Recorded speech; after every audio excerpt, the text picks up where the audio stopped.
विकासाय पापध्वान्तक्षयाय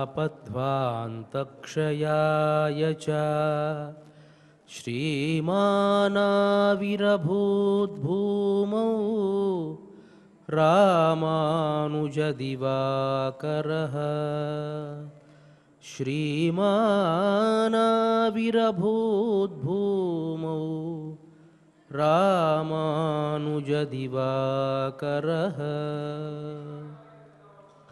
శ్రీ శ్వేతవరాహకల్ప అధినాయకుడైనటువంటి వరాహస్వామి పాదార విందాల చెంత అఖిలాండకోటి బ్రహ్మాండ నాయకుడు కలియుగ ప్రత్యక్ష దైవము అయినటువంటి తిరుమల శ్రీ వెంకటేశ్వర స్వామి సన్నిధి ప్రాంగణంలో తిరుప్పావైజియర్ అని పేరుగాంచినటువంటి భగవద్ రామానుజుల పరంపరా ప్రాప్తమైనటువంటి శ్రీ శ్రీ శ్రీ పరమహంస పరివ్రాజకాచార్యవర్యులు ఉభయ వేదాంత ప్రవర్తకాచార్యులు అయినటువంటి తిరుమల శ్రీ పదజీయంగార్ల పవిత్ర మఠ ప్రాంగణంలో భాగవత ఆచార్యుల అనుగ్రహంతో తిరుమల తిరుపతి దేవస్థానములు శ్రీ వెంకటేశ్వర భక్తి ఛానల్ వారి సౌజన్యంతో ధనుర్మాస ఉత్సవ కార్యక్రమంలో నేటికి మనం 25వ పాశురంలోకి ప్రవేశిస్తూ ఉన్నాం. ప్రతిరోజు మాదిరిగానే భగవద్ రామానుజుల వైభవాన్ని తెలుసుకొని కార్యక్రమంలోకి ప్రవేశిద్దాం. స్వాతంత్ర్యతః స్వపరయోరపి బిభ్యతాన్నః త్వామేకమాహురణపాయముపాయమార్యాః భూతేష్వనుగ్రహమయః పరతంత్రశేషీ రామానుజత్వమసి నిర్విచికిత్స్యశీలః. శ్రీ వాధూర వీరరాఘవాచార్య స్వామి వారు అనుగ్రహించినటువంటి రామానుజ అతిమానుషస్తవంలోని శ్లోకం ఇది. భగవద్ రామానుజుల వైభవాన్ని తెలియజేస్తూ స్వామి ఈ లోకంలో ఉండేటువంటి సమస్త చేతనులు కూడాను జీవులంతా కూడా మేము స్వతంత్రులము అని చెప్పి భగవంతుని ఆజ్ఞ ఉల్లంఘన చేస్తూనే ఉంటారు. వారు ఆ పరమాత్మ అనుగ్రహించినటువంటి శృతి స్మృతి ఇత్యాది గ్రంథాలను అనుసరించి వారు నడవకుండా ఉండేటువంటి వీరు కేవలం నీ యొక్క అనుగ్రహాన్ని మాత్రం కోరుకొని ఉంటారు. త్వామేకమాహు రణపాయ ముపారమార్యాః. వారు తరించాలి అంటే కేవలం నీ ఒక్కడవే గతి. భూతేష్వనుగ్రహమయః పరతంత్రశేషి. ఎందువల్ల అంటే నీవు అవ్యాజమైనటువంటి ప్రేమ కలిగినటువంటి వానివి కాబట్టి అందరికీ మోక్షాన్ని ఇవ్వాలి అని చూసేటువంటి వాడివి కాబట్టి నీవు ఒక్కడవే దిక్కు అని చెప్పి భగవద్ రామానుజుల వైభవాన్ని వారు తెలియజేస్తారు. మరి అలాంటి భగవద్ రామానుజుల పరంపరకు సంబంధించినటువంటి ఇద్దరు మహనీయులు ఇక్కడ మనకు వేంచేసి ఉన్నారు. వారి ఇరువురికి నా మనఃపూర్వక దండ ప్రణామాలు సమర్పించుకుంటూ కార్యక్రమాన్ని ప్రారంభించవలసిందిగా ప్రార్థిస్తున్నాను.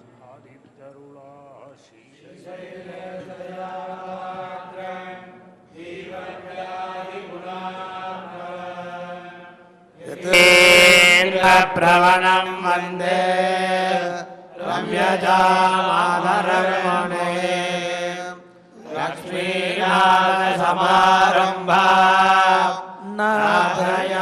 నాథయామధ్యమా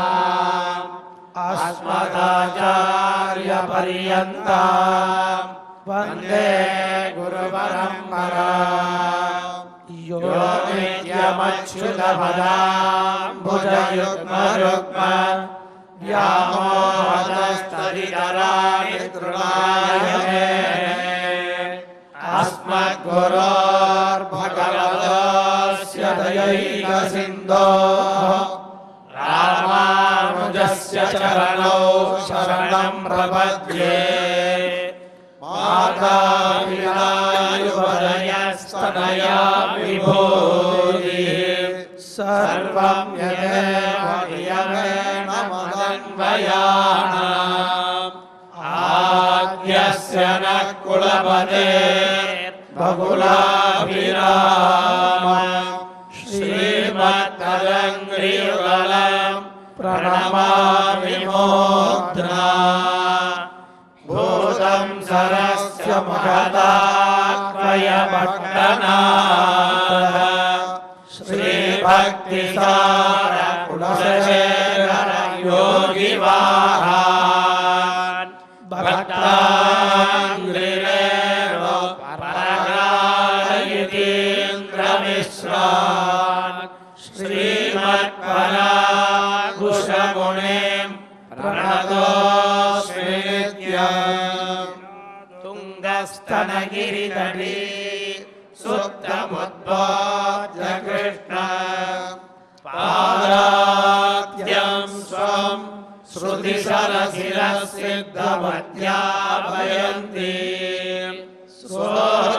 स्वोत्तिष्ठायां श्रजनिगलितं यावलाकृत्य भुङ्क्ते गोदास्यै नमैदमिदं भूयदेवास्तु भूयः அன்னவயல் புதுவை ஆண்டாள் அரங்கற்கு பண்ணு திருப்பாவை பல்வலியம் இன்னிசையால் பாடிக் கொடுத்தால் நற்பாமாலை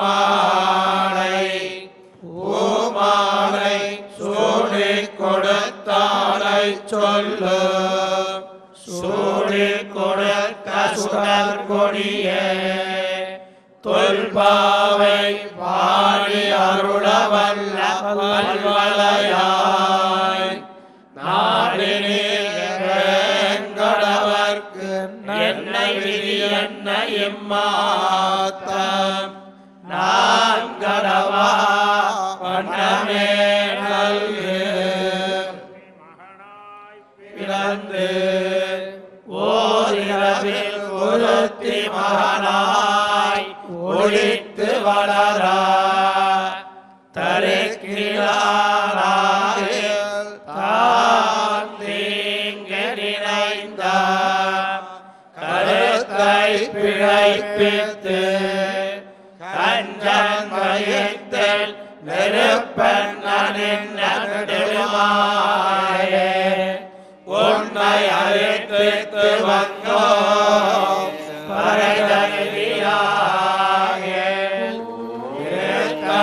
செல்வமும் சேவகமும் யாம் பாடி வருத்தமும் தீர்ந்து மகிழ்ந்தேரோரெம்பாவாய் கோவிந்தன் வாழுமோர் சோதி மணிமாடம் தோன்றவோர் நீதியால் நல்ல பக்தர் வாழுமோர் நான் மறைகளோருவோர் வில்லிபுத்தோர் வேதக்கோர் பாதகங்கள் தீர்க்கும் பரமநடிகாட்டும் வேதமனைத்துக்கும் வித்தாகும் கோதைகள் ஐயைந்தும் அறியாதமானிடரை வையம் சுமப்பதும் வம்பு பூரத்தில் ஜகத்துதித்தால் வாழியே திருப்பாவை 30 செப்பினால் வாழியே பெரியாழ்வார் பெற்றெடுத்த பெண் பிள்ளை வாழியே பெரும்போதோர் மாமுனிக்கு பின்னானால் வாழியே ஒரு நோத்தடார்பத்து மூன்றுரைத்தான் வாழியே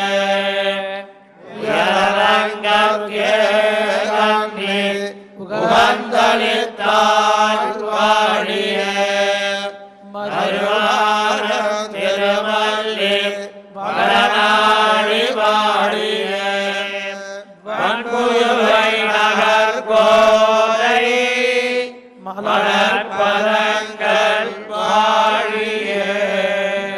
శ్రీమతే రామానుజాయ నమః. శ్రీమద్వరవరమణయే నమః. ముందుగా పాశురాన్ని అనుసంధానం చేసుకొని పాశురార్థాన్ని ఆస్వాదిద్దాం. ஒருத்தி மகனாய் பிறந்து ஓரிரவில் ஒருத்தி மகனாய் ஒளித்து வளர தரிக்கிலானாகில் தாந்தீங்கு நினைந்த கருத்தை பிழைப்பித்து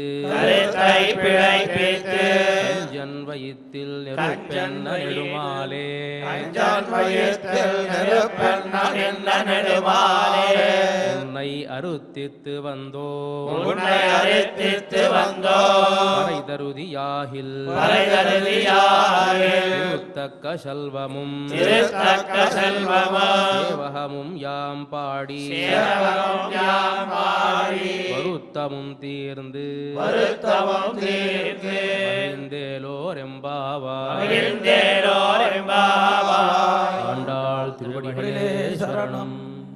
ప్రియ భగవద్ బంధువులారా, గోపికలంతా కూడాను నిన్నటి పాశురంలో స్వామి యొక్క పాదార విందాలను ఆ వైభవాన్ని అంతటినీ కూడా చూసి దానికి మంగళాశాసనం చేయడం జరిగింది. వారి అందరికీ ఉన్న కొరత ఏమిటి అంటే స్వామికి ఆయా సందర్భాలలో ఎవరూ కూడా మంగళాశాసనం చేయలేదు అనేటువంటి ఒక కొరత. ఇప్పుడు మన ఇళ్లల్లో ఏదైనా ఒక కార్యక్రమం చేసుకున్నాం అనుకోండి, ఒక గృహప్రవేశమో లేకపోతే పెళ్ళో ఏమి చేసుకున్నా సరే అంతా ముగిసిన తర్వాత ఈ ఇంటి వాళ్ళకి ఏం చేస్తారంటే ఆడబిడ్డలో లేకపోతే ఉండే ఆడపిల్లలో దిష్టి తీసేస్తూ ఉంటారు. మంగళం అంటే దాన్ని కర్పూర హారతి తీస్తూ ఉంటారు. ఆ కార్యక్రమం తాలూకు ఏదైనా బాగా ఆ కార్యక్రమం జరిగితే దానికి సంబంధించి వారికి ఎలాంటి దిష్టి తగలకుండా ఆ కార్యక్రమాన్ని చేస్తూ ఉంటారన్నమాట. ఇళ్లల్లో మామూలుగా ఏ ఇళ్లల్లో ఉన్నా ఆ సంప్రదాయం ఉంటుంది. మరి అదే విధముగా పరమాత్మకు కూడా ఆయా సందర్భాల్లో మంగళాశాసనం ఎవరైనా చేశారా అంటే ఎవరూ చేయలేదు కదా. వామనావతారంలో దేవతలంతా కూడాను వచ్చారు, మాకు రాజ్యం లేదు అన్నారు. సరి పాపం ఆయన వామనమూర్తిగా అవతరించి బలిచక్రవర్తిని యాచించి 3 అడుగులు అని చెప్పి ఆయన మొత్తం లోకాన్ని గొలుచుకున్నాడు. ఆ సందర్భంలో లోకాలంతా పొందినటువంటి దేవతలు కాస్త వాళ్ళ లోకానికి వెళ్ళిపోయారు. బలిచక్రవర్తి కాస్త పాతాళ లోకానికి వెళ్ళిపోయాడే తప్ప అయ్యో ఇంత కష్టపడి చేశావయ్యా అని కృతజ్ఞతాపూర్వకంగా ఒక్క మాట కూడా మాట్లాడలేదు దేవతలు, మాకింత సహాయం చేశావే అని చెప్పి. సరే బలిచక్రవర్తి అలాగూ పాతాళానికి వెళ్ళి ఇంకా తిట్టిన వాళ్లే తప్ప, మోసం చేశాడు, దుర్మార్గంగా మోసం చేసి మొత్తాన్ని ఆక్రమించాడు అన్నవాళ్లే తప్ప మంగళాశాసనం చేసినటువంటి వాళ్ళు ఎవరూ కూడా లేదే అని చెప్పి వామనావతారానికి తర్వాత రామచంద్రమూర్తి అంత కష్టపడి ఈ అడవులంతా తిరిగి సీతాదేవిని తాను పొంది రావణాసురుణ్ణి సంహరించి ఈ లోకాలంతా కాపాడిన దానికి కూడా ఎవరూ మంగళాశాసనం చేయలేదే అని చెప్పి దానికి మంగళాశాసనం చేసి ఇట్లా ప్రతిదానికి కూడాను మంగళాశాసనం చేశారు ఈ గోపికలంతా. ఈ దీన్ని ఆలంబనగా తీసుకునే మన వాగ్గేయకారులు కూడాను ఆయా కీర్తనల్లో మంగళం మంగళం అని చెప్పడం, దేంటి రామచంద్రాయ జనక రాజజ మనోహరాయ మామక భీష్టదాయ మహిత మంగళం అని చెప్పి అదొక మంగళం. తర్వాత జయమంగళము నీకు సర్వేశ్వర అని చెప్పి అన్నమాచార్యుడు, పవమానాసుతుడు బట్టు పాదార విందములకు అని త్యాగరాజస్వామి. ఇట్లా మంగళం చేయడం అంటే వీళ్ళ దగ్గర నుంచి వచ్చినటువంటి ఒక పరంపర. ఆ పరమాత్మకు ఎలాంటి ఇబ్బంది లేకుండా ఉండాలి అని చెప్పి పరమాత్మకు మంగళం చేయడం, ఆ పరమాత్మకు మంగళ ఆశాసనం చేయడం అన్నమాట. ఇది ఒక ప్రక్రియ. ఇదంతా నిన్నటి భాషలో మనం చూసాం.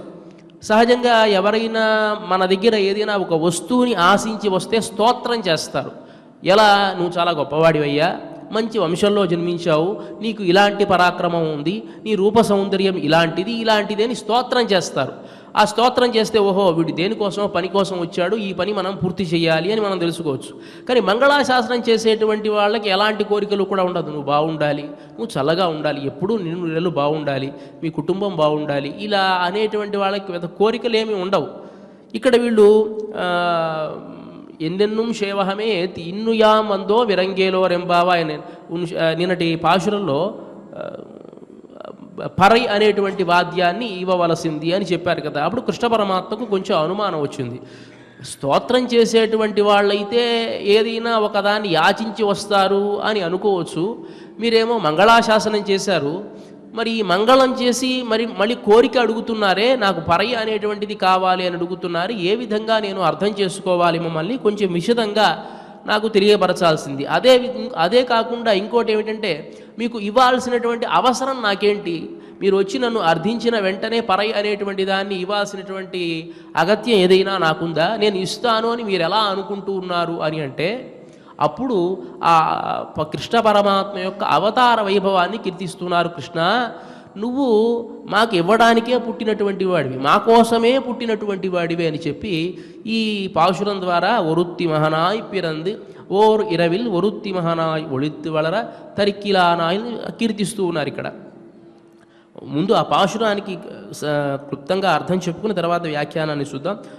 ఒక ఆమెకు బిడ్డగా పుట్టి ఓరిరవిల్ అదే రాత్రి ఒరుత్తి మహనాయ్ ఒళిత్తు వళర ఇంకో ఆమెకు కుమారుడిగా వెళ్ళి పెరగడము ఇలా చేసినటువంటి నీకు తరిక్కిరానాహిల్ తాంతీగ్య నినైంద నీ పాటగా నువ్వు జీవిస్తూ ఉన్నా దాన్ని కూడా ఓర్వలేనటువంటి కంసుడు తీంగ నినైంద కరుత్తై పిడిపిత్తు కంజన్ వయిత్తిల్ నిరుపెన్న నిన్న నెడుమాలే నీకు అపకారమే చేద్దాము అని అనుకునేటువంటి ఆ కంసుడి యొక్క భావాన్ని తెలుసుకొని ఈ అపకారాన్ని అంతటిని నీకేదైతే అపకారాన్ని చేయాలి అని అనుకుంటూ ఉన్నాడో ఆ అపకారాన్ని అంతటినీ కూడా కంసుడికే చేర్చేట్టుగా చేసినటువంటి నెడుమాలే ఆశ్రిత వ్యామోహం కలిగినటువంటి వాడా ఉన్నై అరుత్తిత్తు వందో నిన్ను పురుషార్థాన్ని అడగడానికి వచ్చాం పరైతరుదియాహిల్ నువ్వు గనక ఆ పురుషార్థాన్ని మాకు ఇచ్చినట్లయితే తిరుత్తక్క శల్వముం శేవహముం యాంపాడి లక్ష్మీదేవి కూడా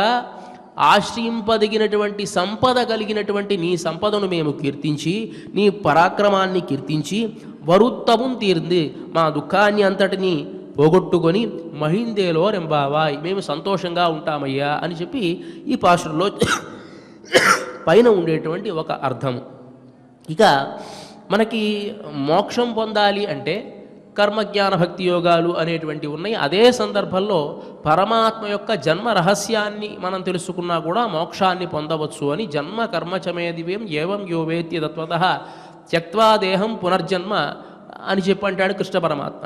ఎవరెవరైతే నా జన్మ యొక్క వైభవాన్ని తెలుసుకుంటాడో వాళ్ళకి కూడా మోక్షం ఏర్పడుతుంది అని చెప్పినట్లుగా ఆ పరమాత్మ యొక్క జన్మ వైభవాన్ని కీర్తిస్తూ స్వామి నువ్వు జన్మించిందే మా కోసము అని ఈ పాశురం ద్వారా తెలియజేస్తున్నారు గోపికలు. ఏమిటి అంటే ఒరుత్తి మహనాయ్ పిరందు ఒక ఆమెకు పుత్రుడిగా జన్మించి ఒరుత్తి మహనాయ్ పిరందు జన్మించి పిరందు అనేటువంటి మాటలో జన్మించడము మామూలుగా గర్భనరకము అనేటువంటిది చాలా కష్టతరమైనటువంటిది అనేది మనకి శాస్త్రాలు తెలియజేస్తూ ఉన్నాయి. ఆ గర్భంలో ఉన్నటువంటి శిశువు చాలా కష్టపడుతూ ఉంటాడట.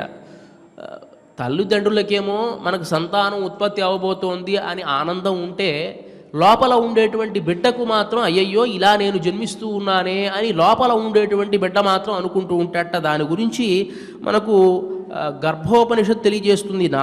నానాయోని సహస్రాణి దృష్ట్వా చైవం తతోమయ ఆ లోపల ఉండేటువంటి ఆ పిండం కాస్త నెమ్మదిగా ఎదిగి కొన్ని అవయవాలు తీసుకున్న తర్వాత 8వ నెలకి వాడికి ఒక పరిపూర్ణమైనటువంటి రూపం వస్తుంది.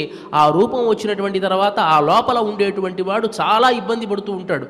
కాలు కదపలేడు, చెయ్యి కదపలేడు, ఆ పురుగులు కుడుతూ ఉంటాయి లోపల ఉండేటువంటి పురుగులు, కానీ ఏమీ చేసుకోలేడు. ఈ దుఃఖాన్ని అనుభవిస్తూ ఆ లోపల ఉండేటువంటి ఆ శిశువు అనుకుంటాట నానాయోని సహస్రాణి దృష్ట్వా చైవ తతోమయ ఆహార వివిధా భుక్తా పీతాశ్చ వివిధాస్తనా ఎన్నో జన్మలు పుడుతూనే ఉన్నాను, రకరకాల ఆహారాలు భుజించాను, రకరకాల పాలు అంటే ఒకసారి ఆవుకి బిడ్డగా పుట్టాను, లేకపోతే కుక్కకు బిడ్డగా పుట్టాను, అప్పుడు కూడా ఆ పాలన్నీ తాగుతూనే ఉన్నాను కదా, అక్కడ దానికి సంబంధించిన ఆహారాలన్నీ తీసుకుంటూనే ఉన్నాను కదా.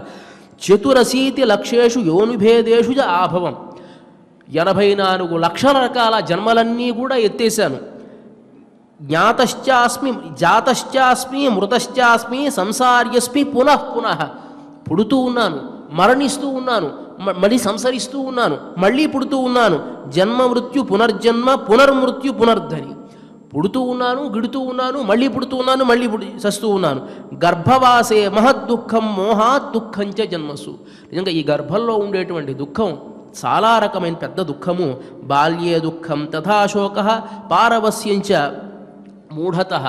సరే బయటికి వస్తే ఏదైనా జ్ఞానం ఉందా అని చూస్తే బాల్యంలో కొంత అజ్ఞానంతో చేసేటువంటి పాపము, యవ్వనంలో చేసేటువంటి పాపము, వార్ధక్యంతో చేసేటువంటి పాపము, అయ్యో ఇవన్నీ నేను ఎందుకు ఇలా జన్మిస్తున్నాను, ఇదంతా కర్మ వల్ల కదా జన్మ మనకి ఏర్పడేది అని చెప్పి అహో దుఃఖో దధో మగ్న నపశ్యామి ప్రతిక్రియ.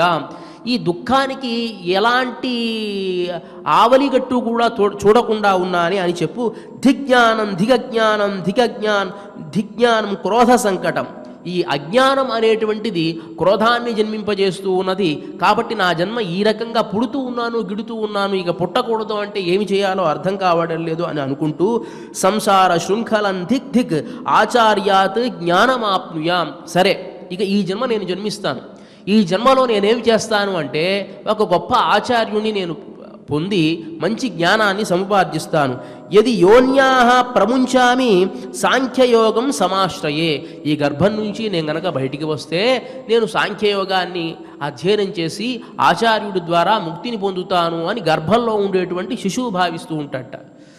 అంతా బాగానే ఉంది. వాడు బయటకు వచ్చిన తర్వాత శఠం అనేటువంటి వాయువు వస్తుంది, అన్నీ మర్చిపోతాడు వాడు. ఏమంటే నిజంగా ఇంత దుఃఖం ఉంటుందా అంటే నిజంగానే ఇంత దుఃఖం ఉంటుంది. మనం ఒక మనిషిని ఒక రూమ్లో అలాగే పెట్టేసేసి కేవలం ఆహారం మాత్రమే ఇస్తూ వాడికి ఏమీ లేకుండా 4 గోడల మధ్య ఉంచితే వాడు ఎంతకాలం ఉండగలడు? వాడు పిచ్చి పిచ్చిగా మాట్లాడుతూ ఉంటాడు. ఏమి చేయాలో వాడికి అర్థం కాదు. ఏమిట్రా ఇది కర్మ, ఎప్పుడు కనీసం మనుషులు కనిపిస్తారా అని అనుకుంటూ ఉంటాడు. ఇది ఈ అనుభవం మనకు కూడా వచ్చిందండి. కరోనా వచ్చినటువంటి సందర్భంలో అందరూ కూడా తలుపులు వేసి 1 సంవత్సర కాలం ఇంట్లోనే ఉండాలి అంటే పిచ్చి పట్టింది. ఆ సందర్భంలో ఈ కరోనా వచ్చి వెళ్ళిపోయిన తర్వాత చాలామంది మానసికవేత్తల దగ్గరికి వెళ్ళి చూపించుకునే వాళ్ళు చాలామంది ఉన్నారు. ఎందువల్ల ఆ సంవత్సర కాలం కూడా వాళ్ళు లోపల ఉండడం వల్ల ఏమి చేయాలో ఏం మాట్లాడాలో తెలియక ఏమిటి అనే పిచ్చి పిచ్చిగా ప్రేలాపనలు పొంది రకరకాల ఇబ్బందులు పడ్డారన్నమాట, శారీరకంగా కానీ మానసికంగా కానీ. మరి ఇలాంటిది లోపల ఉండేటువంటి శిశువు కూడా అలాంటి అజ్ఞానం ఉంటుంది. ఇలాంటి గర్భవాసం అనేటువంటిది పరమాత్మకు మనం చెప్పకూడదు అనేటువంటి ఉద్దేశంలో మహర్షులు ఏం చేశారయ్యా అంటే దేవకీ పూర్వ సంధ్యాయాం ఆవిర్భూతం మహాత్మన. కృష్ణుడు మనలాగా జన్మించలేదయ్యా. ఆయన దేవకీ పూర్వ సంధ్యాయం తూర్పు దిక్కులో సూర్యుడు ఎట్లా అయితే ఉదయించాడో అట్లా ఉదయించాడే తప్ప గర్భవాసం చేయలేదు అని మహర్షులంటే ఆళ్వార్లు అంటారు కదా, అదేమిటి మీరలా అంటారు? కరుణాంతరంగుడు ఆ స్వామి ఎవరికైనా ఒక వరాన్ని ఇస్తే నేను నీ గర్భంలో జన్మిస్తాను అని గనక వరం ఇస్తే తప్పకుండా తాను ఆ గర్భంలో 10 మాసాలు ఉండి జన్మించడం ఆయనకొక్కడే తగుతుంది. పిల్లవాడు గనక మురిగుంటలో పడిపోయాడు అనుకోండి, తండ్రి ఎవరో పాకి వాడిని పిలిచి నువ్వు దిగరా అని అనడం కాదు, ముందు బాడి దూకి వాడిని ఎలా అయితే పైకి లేవనెత్తుతాడో సంసారంలో మునిగిపోయినటువంటి మనలాంటి వాళ్ళని లేవనెత్తడం కోసం ఆయన జన్మించాడు. మనకు గర్భవాసం లేకుండా ఉండడం కోసం ఆయన గర్భవాసాన్ని పొందాడు. మనకి జన్మ లేకుండా ఉండడం కోసం ఆయన జన్మ తీసుకున్నాడు. మన సంసార బంధాన్ని మీ సంసార బంధాన్ని పోగొడతాను అనేటువంటి విషయాన్ని తెలియజేయడం కోసం దేవకీ వసుదేవుల ఆ బంధాన్ని అంతా చెరసారలో పోగొట్టినటువంటి వాడు. ఇంకా ఆయనలాగా మనం మారడం కోసం మనలాగా ఆయన వచ్చాట. ఆయనలాగా మనం అవడం అంటే ఆయన తత్వాన్ని మనం తెలుసుకొని మోక్షాన్ని పొందితే ఆయనకి ఎలాంటి స్వరూపం వస్తుందో మనకి కూడా అలాంటి స్వరూపం వస్తుంది కదా. కాబట్టి ఆయనలాగా మనం అవ్వాలి అనేటువంటి ఉద్దేశం కోసం మనలాగా ఈ లోకంలోకి ఆయన వచ్చాడు. క్షీరసాగరంలో ఉండేటువంటి వాడు సంసార సాగరంలోకి వచ్చాడు. అంటే ఎంత కరుణో చూడండి పరమాత్మకి. ఒరుత్తి మహానాయ్ పిరంద్ పుట్టాడు ఆయన. ఆయన కేవలం అట్లా గర్భంలో ఉన్నట్టుగా చూపించి మళ్ళీ గర్భం నుంచి బయటికి రావడం కాదు, పూర్తిగా గర్భ నరకాన్ని కూడా ఆయన పొందాడు. గర్భం అనేటువంటిది పెద్ద నరకం. ఆ లోపల ఉండేటువంటి వాడు 8వ నెల వచ్చిన తర్వాత ఒక్కొక్కసారి మలము అవంతా కూడా ఆ గర్భంలోనే వదులుతూ ఉంటాడట. ఆ లోపల ఆ ఉమ్మ నీరులో ఇదంతా కలిసి ఒక్కొక్కసారి ఉమ్మ నీరు తాగారు బిడ్డ అంటారు చూసారు, ఆ తాగితే ఆ లోపల ఉండే మలం కూడా వాడు తాగినట్టే ఆ ఉమ్మ నీరులో కలిసిపోయి ఉంటుంది అదంతా. వాడు ఎంత దుఃఖం అండి, ఆ పురుగులు కుడుతూ ఉంటాయి. ఇదంతా అనుభవించి వచ్చేటువంటి దుఃఖాన్ని పరమాత్మ కూడా పొందాడు. ఎందువల్ల మనల్ని ఉద్ధరించడం కోసం ఆయన వచ్చాడట. వృత్తి మహానాయ్ పిరంద్, మహానాయ్ పిరంద్ పుత్రుడిగా జన్మించి. పుత్రుడు అంటే ఏమిటి? పున్నామ నరకం నుంచి కాపాడేటువంటి వాడు, మనం చెప్పినటువంటి మాట వినేటువంటి వాడు. మరి కృష్ణ పరమాత్మ అలా విన్నాడా అంటే పుట్టిన వెంటనే విన్నాడు కదండి ఆయన. ఇంకా రామచంద్రమూర్తి అయినా సరే కొంచెం ఊహ వచ్చిన తర్వాత దశరథ మహారాజు ఏమయ్యా నువ్వు అడవులకు వెళ్ళాలి అంటే సరే నాన్నగారు వెళ్ళొస్తా అని వెళ్ళిపోయాడు. కానీ నేను అట్లా కాదు, పుట్టినప్పుడే చతుర్భుజాలతో శ్రీవత్సాది లాంఛనాలతో పుడితే తల్లిదండ్రుల నరక ఉపసంహర విశ్వాత్మన్ అధోరూపమలౌకికం శంఖచక్ర గదాపద్మ శ్రియాజుష్టం చతుర్భుజం. ఓ పరమాత్మ ఉపసంహరించుకో, ఈ చతుర్భుజాలతో ఉండేటువంటి రూపాన్ని ఉపసంహరించుకో. ఎందువల్ల అంటే కంసుడు మళ్ళీ ఏదైనా చెడు చేస్తాడేమో, ఉపసంహరించుకో అని అన్నారు. వెంటనే ఆ చతుర్భుజాలు కాస్త 2 భుజాలుగా చేసుకున్నట్ట. ఎవరన్నా వింటారా? పుట్టిన బిడ్డ వెంటనే, అంటే రామచంద్రమూర్తికైనా కొంతకాలం పట్టింది, కృష్ణ పరమాత్మ పుట్టిన వెంటనే మాట విన్నాడు. ఒరుత్తి వహనాయ్ పిరందు, అలా పుత్రుడిగా పుట్టినటువంటి వాడు కృష్ణ పరమాత్మ వెంటనే మాట విన్నవాడు. ఓర్ ఇరవిల్, అదే రాత్రి, ఆ రాత్రి లాంటి రాత్రి కూడా ఇంకెక్కడా దొరకదు. ఎలాంటి రాత్రి అండి? కాళరాత్రి, బహుళ పక్షం కూడా. సతులాలా చూడరే శ్రావణ బహుళాష్టమి అని కీర్తిస్తాడు అన్నమాచార్యుడు. శ్రావణ బహుళ అష్టమి రోజు, అమావాస్యకి దగ్గరగా ఉండేటువంటి అష్టమి కాబట్టి చీకటి రోజులు. అప్పుడు ఆ యమునా నది అంతా దాటి తాను ఆ గోకులానికి వెళ్ళి ఆ కృష్ణ పరమాత్మను ఉంచాడు. ఒరుత్తి మహనాయ్ ఒళిత్తు వళరా, ఒకానికి కుమారుడుగా జన్మించాడు. ఇక్కడ ఒళిత్తు వళరా, చాలా దాక్కొని పెరిగాట. ఒరుత్తి మహనాయ్, పోనీ ఇక్కడ పుత్రుడిగా ఉన్నాడు, అక్కడ కూడా పుత్రుడిగానే ఉన్నాడు తప్ప మాట వినకుండా ఏ రోజు లేట కృష్ణ పరమాత్మ. యశోదాదేవి చెప్పిన అల్లరి చిల్లరి చేష్టలు ఉంటాయి, కానీ ఎప్పుడు కూడా యశోదాదేవి చెప్పింది, నందగోపుడు చెప్పింది వినటువంటి వాడు. ఆ కొరతని చెప్తున్నారు. ఒరుత్తి మహనాయ్ ఒళిత్తు వళరా, దాక్కొని పెరిగావు కదా స్వామి, నీకు పుట్టినటువంటి విషయం ఎవరికైనా తెలుసా? మనకి పండగలు కూడా చాలా చిత్రంగా చేసుకుంటామండి. మనం చేసే పండగల్లో కూడా మనం గమనించవచ్చు. శ్రీరామనవమి తర్వాత కృష్ణాష్టమిని శ్రీ జయంతి అని అంటాం. శ్రీరామనవమి రోజు మనం ఏం ప్రసాదం చేస్తాము పరమాత్మకి? మహా అయితే పాయసం వండుతాము, వడపప్పు పానకంతో సరిపెడతాము. కానీ శ్రీ జయంతి ఎన్ని పణ్యారాలు చేస్తారో తెలుసా? ఎన్ని పణ్యారాలు అంటే అన్ని పణ్యారాలు. ఎందుకు దీన్ని ఆచారంలో పెట్టారు అని అంటే, రామచంద్రమూర్తి చక్రవర్తి కుమారుడిగా అవతరించాడు కాబట్టి భోగభాగ్యాలు అన్నీ కూడా జరిగాయి. ఆయనకి పుట్టినప్పుడు అంతా కూడా ప్రశాంతంగా ఆ నామకరణోత్సవం కానీ అన్నీ కూడా సజావుగా సాగింది. అన్ని పిండి వంటలతో అంత ఆర్భాటంతో జరిగింది. కానీ కృష్ణ పరమాత్మకి మాత్రం అలా జరగలేదుట. కృష్ణ పరమాత్మ పుట్టిందే అక్కడ, ఎక్కడ మధురలో పుట్టాడు, గోకులానికి వచ్చేసాడు. పాపం అలా పుట్టినటువంటి వాడికి జన్మ నక్షత్రం చేయాలంటే, నామకరణం చేయాలంటే చెప్తారండి. నామకరణం చెయ్యాలి అంటే గర్గ మహర్షిని పిలిచారు. మా పిల్లవాడికి నామకరణం చెయ్యాలంటే గర్గ మహర్షి అన్నాడు, తే పుత్ర నామకరణం కరిష్యామి న సంశయ పూర్వవార్తాం గదిష్యామి గచ్చనంత రహస్థలం. ఓ నందా, మీ పిల్లవాడికి నేను నామకరణం చేస్తాను, కానీ కొంచెం అట్లా పద, కొంచెం మన ఇద్దరు రహస్యంగా మాట్లాడుకోవాల్సింది ఒకటి ఉంది అని చెప్పి కొంచెం యశోదాదేవిని నందుడిని తీసుకుని వెళ్ళి రహస్యంగా మాట్లాడి, మీ పిల్లవాడు పుట్టడం చాలా విశేషమే, గొప్ప పిల్లవాడే పుట్టాడు, కానీ ఇతనికి ఆర్భాటంగా నువ్వేమి చెయ్యకు. ఎందువల్లంటే మధురా నగరంలో దేవకీకి పుట్టినటువంటి బిడ్డ యోగమాయ చెప్పింది, ఫలానా పిల్లవాడు అక్కడో పుడుతున్నాడు అని చెప్పింది. కాబట్టి అదే రోజు నీ పిల్లవాడు పుట్టాడు కదా, ఒకవేళ అదే పిల్లవాడు ఇక్కడ ఉన్నాడేమో అని కంసుడికి తెలిసి సంహరిస్తాడు. కాబట్టి రహస్యంగా నామకరణం చేసుకో అని చెప్పి ఎక్కడ చేశారట అంటే, ఉత్థాప్య నందగర్గో నందేన బాలాభ్యాంచ యశోదయ ఏకాంతౌ గో వ్రజేగత్వా తయోర్నామ చకారః. గొడ్డులు ఉండేటువంటి కొట్టల్లోకి తీసుకుని వెళ్ళి పాపం ఆ కృష్ణ పరమాత్మకి నామకరణం చేశారట. ఎంత ఎలాంటి వాడండి అది!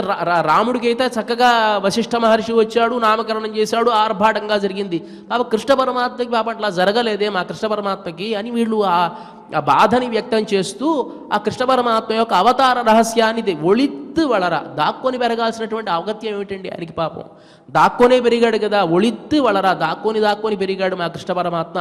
ఎలాంటి ఆర్భాటము జరగలేదే. నిజంగా యశోదాదేవికి ఎప్పుడైతే సంతానం కలిగిందో దాని గురించి పెరియాళ్వార్లు కీర్తిస్తారు. వన్నమాడంగళిషు అని, ఓడువార్ విழுவார் உகந்தளிப்பார் நாடுவார் நம்பிரான் எங்குத்தான் என்பர் పాడువారుహళం పల్ బరైకొట్ట నిన్రు ఆడువారుహళం ఆయిత్తాయిపాడియే అని. నందుడికి యశోదాదేవికి సంతానం కలిగింది అంటే ఆ గోకులలో ఉన్న వాళ్ళందరికీ పండగత. ఎందుకంటే చాలా వార్ధక్యంలో, చాలా వయస్సు అయిపోయే సమయంలో కృష్ణుడు జన్మించాడు. కాబట్టి వాళ్ళంతా కూడా ఎలా పరిగెత్తుకుంటూ వాళ్ళ పనులంతా కూడా విడిచిపెట్టేసేసి, నిజంగా నంద యశోదులకి బిడ్డ పుట్టాడా, ఆ బిడ్డ చాలా సౌందర్యంగా ఉన్నాడా అని చెప్పి ఓడువార్ హళం పరిగెడుతున్నారట. ఓడువార్ విழுవార్, ఆ పరిగెత్తు ఉండేటువంటి సందర్భంలో పడిపోయేవాడు కొంతమంది. ఉహందలిప్పార్, చాలా కౌగిలించుకుని ఆనందాన్ని వ్యక్తం చేసేటువంటి వాడు. నాడువార్ నంబిరా నెంగుత్తా నెంబర్. ఎక్కడ ఉన్నాడు కృష్ణుడు, ఎక్కడ ఉన్నాడు అని ఎదుక్కునేవాడు. ఆ పిల్లవాడు ఎక్కడున్నాడు, ఇంత సౌందర్యవంతుడుగా ఉన్నారని చెప్తున్నారు, ఎక్కడ ఉన్నారని ఎత్తుక్కునేవాడు కొంతమందిట. పాడువార్ హళం, నందయశోదులకు కుమారుడు పుట్టాడు అని ఆనందంతో పాడేటువంటి వాళ్ళు, పరై అనేటువంటి వాద్యాన్ని వాయించేవాడు వాళ్ళు, భరతనాట్యం చేసేవాళ్ళు, ఇట్లాంటి వాళ్లతో ఆ గోకులమంతా కూడా నిండిపోయింది అని కీర్తిస్తారు పెరియాళ్వార్లు. అంతేకాదట, ఆ కృష్ణుడు యొక్క సౌందర్యాన్ని చూసి ఎన్నై షుణ్ణం ఎదిరెదిరు తూవిడ కണ്ണన్ ముత్తం కలందు అళరాయితే అని అంటారు. ఆ పిల్లవాడి యొక్క సౌందర్యాన్ని చూసి ఎక్కడ దిష్టి తగులుతుందో అని చెప్పి ఆ నూనె తర్వాత సున్నం ఇదంతా కలిపి దిష్టి తీసి తీసి తీసి ఆ నందుని యొక్క వాకిలంతా కూడా జారిపోయేట్టుగా బురదగా అయింది అని చెప్పి కీర్తిస్తారు ఆ ఆళ్వార్లు, పెరియాళ్వార్లు. అలాంటి దానిని గర్గభాగవతంలో ఇంకా వర్ణిస్తారు కదా. శ్రీనందరాజ సుసంభవం అద్భుతంచ శ్రుత్వా విసృజ్య గ్రహకర్మ తదైవ గోప్యాః. ఏ పని చేసేటువంటి వాళ్ళ శ్రుత్వా విసృజ్య గ్రహకర్మ తదైవ గోప్యాః. వంట చేస్తూ ఉంటారు, గరిట అక్కడ పడేసారట ఒకళ్ళేమో ఇల్లు తుడుస్తూ ఉన్నారు, ఆ చీపురు అక్కడ పడేసిన వాళ్ళు ఒకళ్ళు. పిల్లవాడికి పాలిచ్చేటువంటి తల్లి కాస్త పిల్లవాడిని సంకర ఎత్తుకొని నందగోపుడికి యశోదాదికి పిల్లవాడు పుట్టాడా అని చెప్పి ఆ పిల్లవాడి గురించి చెప్పుంటారు కదా, చూసొచ్చినటువంటి వాళ్ళు చాలా సౌందర్యంగా ఉన్నాడని. అంటే ఇంత వయస్సుకి పుట్టారు కదా అని చెప్పి ఆనందంతో ఏ పని అక్కడ వదిలేసేసి అందరూ బయలుదేరి వెళ్ళారట. వెళ్ళిపోతూ ఉంటే యానశ్రధ్వసన భూషణ కేశబంధాః రేజుర్నరేంద్ర పతిభూపరి ముక్తాః. వాళ్ళంతా అలంకారం చేసుకుని వచ్చేటువంటి వాళ్ళు ఒకళ్ళైతే పరిగెత్తుకుంటూ రావడం వల్ల వాళ్ళ కేశభాషాలన్నీ కూడా విడిపోయి వస్తూ ఉంటే మెడలో ఉండేటువంటి ఆభరణాలలో ఉండేటువంటి ముత్యాలన్నీ కూడా తెగిపడిపోయి ఆ దారంతా కూడా ముత్యాలుగా మార్గల్లా ఉంటే అట్లా పరిగెత్తుకుంటూ వచ్చారట ఆ నంద యశోదాదేవుల కుమారుణ్ణి చూడ్డానికి. అలా వచ్చి శ్రీరాజికా లవణరాత్రి విశేషచూర్ణై గోధూమ సరసపయవై కరతాళనైశ్చ ఉత్తార్య బాల ముఖమోపరి హస్తాహ సర్వాదదుష్ నృపజగు యశోదాం అని అంటారు. అక్కడ ఆ కృష్ణ పరమాత్మకి దిష్టి తీయడానికి పసుపు, ఉప్పు, తర్వాత ఆవాలు ఇవన్నీ కూడా రకరకాలు అన్ని ధాన్యాలు తీసుకుని వచ్చి కృష్ణుడికి దిష్టి తీశారట.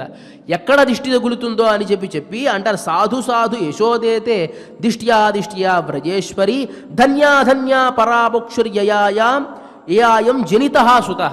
మా యశోదాదేవి నిజంగా నువ్వు చాలా అదృష్టవంతురాలివి, చాలా ఆలస్యమైన మంచి కుమారుణ్ణి పొందావు.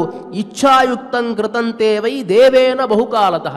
దేవుడు ఇంతకాలానికి అనుగ్రహించి నీ గర్భాన్ని పండించాడమ్మా. నీకు కావలసినటువంటి పిల్లవాడు, నీకు యోగ్యమైనటువంటి పిల్లవాడు, నీ సంపదకి ఎంత అయితే అనుకూలం ఉంటుందో అంత అందమైనటువంటి పిల్లవాడిని నువ్వు పొందావు. రక్షంబాలం పద్మనేత్రం సుస్మితం శ్యామ సుందరం. ఎంత అందంగా ఉన్నాడమ్మా, పద్మనేత్రుడైనటువంటి వాడు, నల్లైనటువంటి వాడు. ఇలాంటి పిల్లవాడు ఎక్కడన్నా మనం చూసామా ఇంతకుముందు? ఇలాంటి పిల్లవాడిని జాగ్రత్తగా నువ్వు చూసుకోవాలి. రక్షబాలం, ఈ పిల్లవాడిని జాగ్రత్తగా చూసుకో అని అక్కడ ఉండేటువంటి గోపికలంతా కూడా చూసి అతనికి రక్ష చేసి వెళ్ళారట. అట్లా ఉన్నటువంటి ఆ కృష్ణుడికి నామకరణం చేయాలంటే ఇలా చేయాల్సి వచ్చిందే అని చెప్పి కష్టాన్ని చెప్తూ ఒరుత్తి మహనాయ్ ఒళిత్తి వళరా, చాలా దాగి పెరగాల్సి వచ్చింది కదా స్వామి, ఒళిత్తి వళరా. నిజంగా నువ్వు అలా దాగి పెరగాల్సినటువంటి అవసరం ఉన్నదా అంటే అవసరమే లేదు. కంసుడు ఏ రాక్షసులనైతే పంపిస్తూ ఉన్నాడో ఆయా రాక్షసుల్ని వచ్చిన వాళ్ళని వచ్చినట్టుగా ఏ లెక్కకి ఆ లెక్క అన్నట్టుగా పంపించేస్తూ ఉన్నాడు పైకి. కేవలం మోక్షానికి వెళ్ళినటువంటి వాడు నచ పునరావర్తత ఇది అన్నట్టుగా మోక్షానికి వెళ్ళినవాడు మళ్ళీ జన్మించాడు. అదేమిటో మధురా నగరానికి వెళ్ళిన రాక్షసు మళ్ళీ తిరిగి రాడనమాట. అట్లా పంపించేస్తూ ఉన్నాడు అందరినీ కూడా. అలాంటి వాడికి కంసుడంటే భయమా? కంసుడంటే భయం వల్ల కాదు, గోకులంలో ఉన్నటువంటి వీళ్ళందరినీ అనుగ్రహించడం, మమ్మల్ని అనుగ్రహించడానికి, మా అజ్ఞానాన్ని పారద్రోలడానికి, మాతో ఆడుకోవడానికి, మాతో ఉండడానికి, మాతో సాహచర్యం చేయడానికి వచ్చావయ్యా నువ్వు. అలాంటి నువ్వు మా మాట వినవా అని వీళ్ళు ఆ అవతార రహస్యాన్ని తెలియజేస్తూ ఉన్నారు. ఒళిత్తి వళరా తరిక్కిలా నాహిల్ తాన్ తీంగరినైంద. తరిక్కిలా నాహిల్. సరే, కృష్ణ పరమాత్మ యోగమాయ చెప్పింది, నిన్ను చంపేటువంటి వాడు గోకులంలో పెరుగుతూ ఉన్నాడు అని చెప్పింది. సరే వచ్చేవాడు ఎప్పుడో వస్తాడు, చంపుతాడు, అప్పుడు యుద్ధం చేయవచ్చు కదా అని ఉండవు. పుట్టినవాడు బాలకుడు కదా, ఒక శిశువు, వాడి మీద పిచ్చుక మీద బ్రహ్మాస్త్రలాగా ఎవడైనా రాక్షసుల్ని పంపుతాడా? ఎంత దుర్మార్గుడండి. తరిక్కిలా నాహిల్, అలా కూడా కృష్ణ పరమాత్మ బ్రతకకూడదు అని ఉన్నట్ట ఈ కంసుడు. భాస్కర శతకంలో అంటాడు, ఊరక సజ్జనుండు ఒదిగియుండినైన దురాత్మకుండు నిష్కారణ మోర్వలేక అపకారము చేయుట వాని విద్యగా. మంచివాడు ఎప్పుడు కూడా తన పని తను చేసుకుంటూ పోతున్నాడు అనుకోండి, దుర్జనుడైనటువంటి వాడు వాడి పని వాడు చేసుకుని పోతూ ఉన్నా కూడా సహించలేట. వాడిని ఏదో విధంగా వాడిని ఏదో గోకో వాడిని కొట్టో ఏదో తగాద తెచ్చుకోవాల్సిందే తప్ప వాడిని ప్రశాంతంగా ఉండనివాడు. దానికి ఉదాహరణ చెప్తాడు భాస్కర శతకంలో, చీరలు 100 టంకములు చేసేడివైనను పెట్టెనుండగా చేరి చినింగిపోగరకు చిమ్మెటకేమి బలంబు భాస్కర. కొన్ని వేలు పోసి పట్టు చీరలు కొంటాం. ఆ చీరలు ఏం చేస్తామండి, ఎప్పుడు కట్టుకోలేం కాబట్టి ఒక పెట్టెలో దాచిపెడతాం. అది పెట్టెలోనే ఉంది, ఏదైనా బయటకు వచ్చిందా? కానీ ఆ పెట్టెలో ఉన్నటువంటి దాంట్లో చిమ్మెట పోతుంది, పోయి అన్ని బట్టలు కూడా కొట్టు పెట్టేస్తుంది, మొత్తం అవన్నీ కూడా రంధ్రాలు చేసి పెడుతుంది. దానికి ఏదైనా దానివల్ల ప్రయోజనమా? దానివల్ల ఆహారమా? అది కాదు కదా. కానీ దాని పనేదే అనమాట. చీరలు 100 టంకములు చేసేడివైనను పెట్టెనుండ, దాని పడక అది పెట్టెలో ఉంది, అయినా కూడా వెళ్ళి ఎలా అయితే నాశనం చేస్తుందో అట్లా దుర్మార్గమైనటువంటి వాడు, సజ్జనుడైనటువంటి వాడు ఎక్కడున్నా వాడిని కాలితో కొట్టో ఏదో రకంగా తగాదాకి పిలిచేట్టుగా తరిక్కిలా నాహిల్, తట్టుకోలేకపోయాట కృష్ణ పరమాత్మ. అక్కడ జన్మిస్తూ కొంతకాలానికైనా జ్ఞానం రావాలి కదా. సరే మరణం అనేటువంటిది ఎవరికైనా వస్తుంది, వచ్చినప్పుడు సరే కృష్ణ పరమాత్మ వస్తాడు, అప్పుడు అంతగా అయితే యుద్ధం చేద్దాం, ప్రయత్నం చేద్దాం, అప్పుడు చావో రేవో చూసుకుందాం అని అనుకోవాలి. కానీ ఎలా ఉండాలి చావంటే, చక్కగా దానికి సిద్ధపడి ఉండాలి. కొన్ని సందర్భాలలో మనకి మారీచ మహర్షి అని అంటారు. మారీచుడిని కొంతకాలం తర్వాత, మారీచుడు రాక్షసుడే అయినా కూడా మహర్షిలా అయిపోయాట. వృక్షే చ పశ్యామి అని అంటాడు. రా అనేటువంటి శబ్దం వచ్చింది అంటే వాడికి రథం అన్నా లేకపోతే రంభ అన్నా ఏది రా అంటే చాలు వాడికి ప్రాణం పోతుంది ఓ పక్క. ఎందువల్ల? రామచంద్రమూర్తి తాను బాలుడుగా ఉన్నప్పుడు ఏ బాణంతో అయితే కొట్టాడో ఆ దెబ్బ ఇప్పటి వరకు వాడు మర్చిపోవాలా. దాంతో కొంతమందికి నయానో భయానో బాగు చేయాలంటారే, వీడు భయం వల్ల బాగుపడ్డటువంటి వాడు కాబట్టి రాక్షసుడు ప్రశాంతంగా వెళ్ళాడు. ఇక మనం ఈ రాముడి కంటపడకూడదని తపస్సు చేసుకుంటూ ఉన్నాడు. అలాంటి వాడి దగ్గరికి రావణాసురుడు వచ్చి నువ్వు ఎట్లా అయినా సరే నాకు సహాయం చేయాలి అన్నాడు. వద్దురా వాడు చంపేస్తాడు, అప్పుడు ఒకసారి దెబ్బతిన్నాను, వయస్సు వచ్చిన తర్వాత భార్య పక్కన ఉన్నప్పుడు కూడా వెళ్ళాను, అప్పుడు కొట్టిన దెబ్బకి ఏదో బతికి బట్ట కట్టాను, కాబట్టి ఆ జోలికి నేను వెళ్ళను, నువ్వు కూడా వెళ్ళొద్దు అని చెప్పిన వినలా. నువ్వు వెళతావా, రాముడి చేతనన్నా చచ్చిపో లేకపోతే నా చేతనన్నా చావన్నాడు. అప్పుడు అనుకున్నాడు మనస్సులో, చావు అనేటువంటిది తథ్యం, అది రాముడి చేత లేకపోతే రావణాసురుడి చేత అని వచ్చినప్పుడు మర్తవ్యం రావణాదపి. ఇప్పుడు రావణాసురుడి చేతిలో అయినా చావాలి, రాముడి చేతిలో అయినా చావాలి అని కనుక వస్తే ఎవరి చేతిలో చస్తే మంచిది అని కూడా రాముడి చేతిలో చస్తే మంచిది. కాబట్టి వీడి పనికిమాలిన వాడి వీడి చేతిలో చచ్చిపోవడం ఎందుకు అని చెప్పి అనుకున్నాడు, వెళ్ళి రాముడి చేతిలో చచ్చిపోయాడు. అలాగే చావుని ఎదురుగా ఉన్నప్పుడు సరే ఎట్లాగూ వస్తుంది, రాయపల్లలో పెరుగుతున్నాడు గోకులంలో, ఎప్పుడో వస్తాడు పెద్దవాడైన తర్వాత, అప్పుడు చంపితే చద్దాము చావోరేవో అప్పుడు చూసుకోవాలనుకోవాలి, అలా కూడా ఒప్పుకోవాలా. తరిక్కిలా నాహిల్ తాన్ తీంగ నిన ఇంత కరుత్తై పిழைப்பிత్తి కంజన్ వయిత్తిల్, అది ఒప్పుకోలేదుట. పోతనుడిని పంపించాడు, శకడాసురుడిని పంపించాడు, ధేనుకాసురుడు, వత్సాసురుడు, అఘాసురుడు, బకాసురుడు, ఏమిటి ఊరికినే పంపిస్తూనే ఉన్నాడు, ఏ రకంగానా చచ్చిపోతాడేమో కృష్ణుడు అని చెప్పి.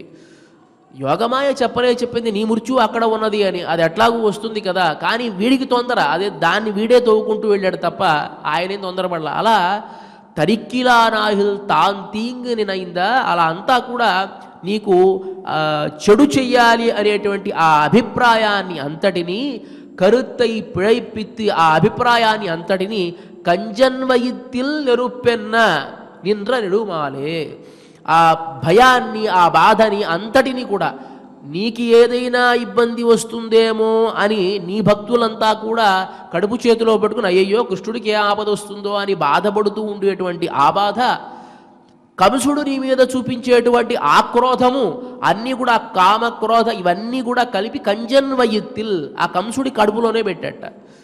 దీనికి నిజంగా అలా చేయవచ్చునా అంటే ఒకదాన్ని ఎట్లా ట్రాన్స్ఫర్ చేయడం అంటారు, అలా చేయవచ్చునా అంటే చమత్కారంగా రామాయణంలో హనుమంతుల వారు లంకాదహనం చేశారు కదా.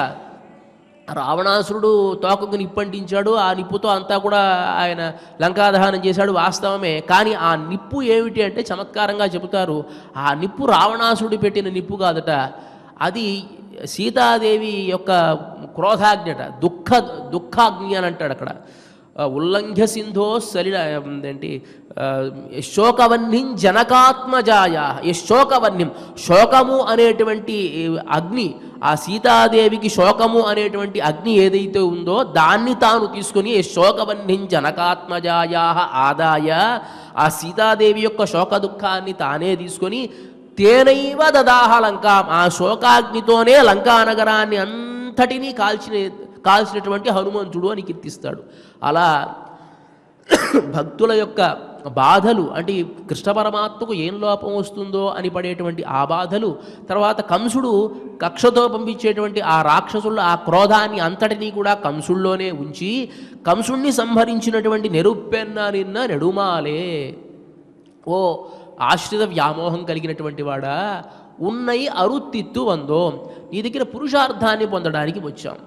మాకు కావలసింది ఈ పరై అనేటువంటి పురుషార్థం కాదు, మాకు ప్రత్యేకమైనటువంటి పురుషార్థం ఒకటి ఉన్నది, అదేమిటో మేము చెబుతాం. ఉన్నై అరుత్తిత్తు వందో పరై తరుది యాహిల్, నువ్వు గనక మా పురుషార్థాన్ని నెరవేర్చినట్లయితే తిరుత్తక్క శల్వముం శేవహముం యాంపాడి, లక్ష్మీదేవి కూడా ఆశ్చర్యపోయి ఆనందపడేటువంటి సంపద కలిగినటువంటి నిన్ను మేము కీర్తిస్తాము. అలా లక్ష్మీదేవి యొక్క వృత్తాంతాన్ని ఇక్కడ ఎందుకు చెబుతున్నారంటే గుర్తు చేయడం అన్నమాట. పరమాత్మ దగ్గరకు ఎవరు వచ్చినా కూడా ఆయన కాదు అని అనకూడదట, అంటే లక్ష్మీదేవికి కోపం వస్తుంది. కొంతమందికి ఇప్పుడు ప్రేమించి పెళ్లి చేసుకుంటారు కదా, ఏమి చూసి ప్రేమించావమ్మా అంటే ఆయన భుజ పరాక్రమాన్ని చూసి ప్రేమించాను, కొంతమంది ఆయన సౌందర్యాన్ని చూసి ప్రేమించాను, లేకపోతే కొంతమంది ఆయన దానగుణాన్ని చూసి ప్రేమించాను, ఇట్లా ప్రేమిస్తారు కదా. లక్ష్మీదేవి దేని చూసి ప్రేమించింది అంటే ఆయన దానగుణాన్ని చూసి ప్రేమించిందట. ఎవరు ఏది అడిగినా ఇచ్చేస్తూ ఉంటాడు కాబట్టి తనకు కూడా బోళ్ళంత ఐశ్వర్యం ఉంది కాబట్టి ఇచ్చేస్తాడు కదా అని. అందువల్లే చూడండి, కొత్తగా పెళ్ళైనటువంటి వాళ్ళు ఎవరైనా బయలుదేరి వెళుతూ ఉంటే అక్కడ అడుక్కు తినేవాడు అమ్మా అని అంటే వాడు వెంటనే చూసి 100 రూపాయలు వేస్తాడు. ఇక పెళ్ళయ్యో 10 సంవత్సరాలు అయితే ఎలాగూ వీడు పిసినారని చెప్పి భార్యకి తెలిసిపోతుంది. కానీ పెళ్ళైన కొత్తలో మాత్రం వాడు భార్య దగ్గర చూపించేటువంటి కొన్ని ఉంటాయి కదా. అలా తిరుత్తక్క శల్వము, భార్య సంబంధం ఎందుకు చెబుతున్నారంటే లక్ష్మీదేవట ఈయన కనుక ఇవ్వలేదనుకో, ఏమిటి పిసినారిగా ఉన్నాడు, నేను వచ్చింది నా ఆస్తంతా ఏం చేసుకుంటాడు, మొత్తం ఆస్తి తీసుకొచ్చాం కదా, తిరుత్తక్క శల్వము, నా ఆస్తంతా ఈయనకే ఇచ్చాను, ఇంత పిసినారిగా ఉన్నాడే అని అనుకుంటాడేమో అని చెప్పి దానం చేస్తాడు. తిరుత్తక్క శల్వము శేవహము యాంపాడి, ఆ లక్ష్మీదేవి కూడా ఆనందపడేటువంటి సంపద నీ దగ్గర ఉన్నది కదా, ఆ సంపదను మేము కీర్తిస్తాం. తిరుత్తక్క శల్వము శేవహము, నీ పరాక్రమాన్ని కూడా మేము పాడి వరుత్తమున్ తీర్దు, మా దుఃఖాన్ని అంతటినీ కూడా పోగొట్టుకొని మహిందు ఆనందిస్తామయ్యా అని చెప్పి ఈ పాశురంలో కృష్ణ పరమాత్మకు వారి యొక్క మనోరథాన్ని, అంటే పరై అనేటువంటి వాద్యం అనేటువంటిది కేవలం ఒక వ్యాజము మాత్రమే, మాకుండేటువంటి పురుషార్థం వేరయ్యా అని చెప్పి ఈ పాశురం ద్వారా గూఢార్థంగా తెలియజేశారు గోపికలు. ఇక ఇవాల్టి ఈ కార్యక్రమంలో చిట్ట చివరి అంశమైనటువంటిది ఆండాళ్ అనుగ్రహంతో శ్రీమతి తెలికిచర్ల కందాడై సీతమ్మ గారు తెలిగించినటువంటి తిరుప్పావై, ఆ స్వతంత్ర రచలోని నివాల్టి పాశురానికి వృత్తిమహన అనేటువంటి పాశురానికి నిజభక్త మణులకు నీవే దాసుండవై అనేటువంటి ఈ గేయాన్ని తిరుమల తిరుపతి దేవస్థాన ఆస్థాన విద్వాంసులు శ్రీ గిరిమళ్ళ బాలకృష్ణ ప్రసాద్ గారు స్వరపరచడం జరిగింది. దీన్ని తిరుమల తిరుపతి దేవస్థాన శ్రీ అన్నమాచార్య ప్రాజెక్ట్ కళాకారులు శ్రీ పి శ్రీనివాస్ గారు ఆలాపన చేయడం జరుగుతుంది. ఈ కార్యక్రమాన్ని మనం నాదనిరాజన మంటపం ద్వారా ప్రత్యక్ష కార్యక్రమంలో వీక్షించవచ్చు. ఇక ఇవాటి ఈ కార్యక్రమాన్ని క్షమాప్రార్థన నుంచి మంగళం వరకు మనమంతా కలిసి పారాయణ చేసి ముగిద్దాం. అథ క్షమాప్రార్థనా యదక్షరపదభ్రష్టం మాత్రాహీనం చ యద్భవేత్ తత్సర్వం క్షమ్యతాం దేవ నారాయణ నమోస్తుతే. అథ భగవత్సమర్పణం కాయేన వాచా మనసేంద్రియైర్వ బుద్ధ్యాత్మనా వా ప్రకృతే స్వభావాత్ కరోమి యస్యత్ సకలం పరస్మై నారాయణాయేతి సమర్పయామి. అథ లోకక్షేమ ప్రార్థనా స్వస్తి ప్రజాభ్యః పరిపాలయంతాం న్యాయేన మార్గేణ మహీం మహీషాః గో బ్రాహ్మణేభ్యः శుభమస్తు నిత్యం లోకాః సమస్తాః సుఖినో భవంతు. అథ మంగళం మంగళం కోసలేంద్రాయ మహనీయ గుణాత్మనే చక్రవర్తి తనూజాయ సార్వభౌమాయ మంగళం. అస్తు గోపాల బాలాయ నిత్యాయ పరమాత్మనే భక్తవాత్సల్య నిధయే నిత్యభోగ్యాయ మంగళం. శ్రీమద్యై విష్ణు చిత్తార్య మనోనందన హేతవే.